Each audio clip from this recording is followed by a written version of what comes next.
Verse 1. And it was in the night that Abraham was born, that all the servants of Terah, and all the wise men of Nimrod, and his conjurers came and ate and drank in the house of Terah. And they rejoiced with him on that night.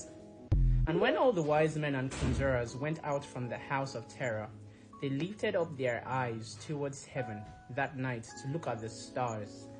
And they saw, and behold, one very large star came from the east and ran in the heavens, and he swallowed up the 4 stars from the 4 sides of the heavens. Wow.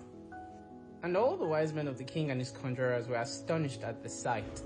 And the sages understood this matter, and they knew its import, its importance, and basically what it meant. First things first, let me explain something. I hope you know that the heavenly bodies, the luminaries, the stars, the sun, and the moon, are heavenly beings. So this is a literal statement. I'm not joking. The star that belonged to Abraham ran across the heavens, ran in the heavens, and he swallowed up the 4 stars from the 4 sides of the heavens. That's a literal thing. Stars are heavenly beings. Put it this way, they're just a different class of angels. Angels is a very derogatory term. It's a broad term for a lot of beings in the heavenly realms. Yep. So with that said, let's move on. Verse 4. And they said to each other, this only betokens the child that has been born to Terah, because this happened the same day that Abraham was born. And this only betokens the child that has been born to Terah this night. And they spoke and said to each other, behold, the sight that we saw last night is hidden from the king, and it has not been made known to him.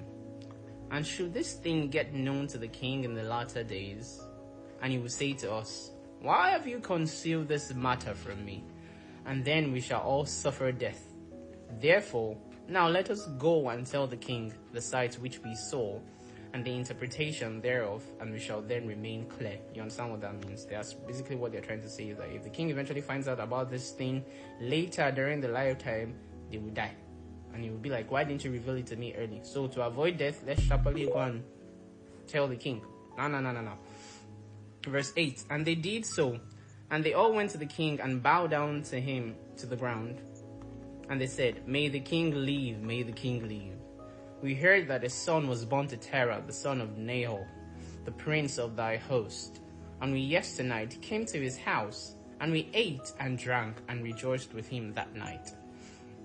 And when thy servants went up from the house of Terah to go to our respective homes, to abide there for the night, we lifted up our eyes to heaven, and we saw a great star coming from the east.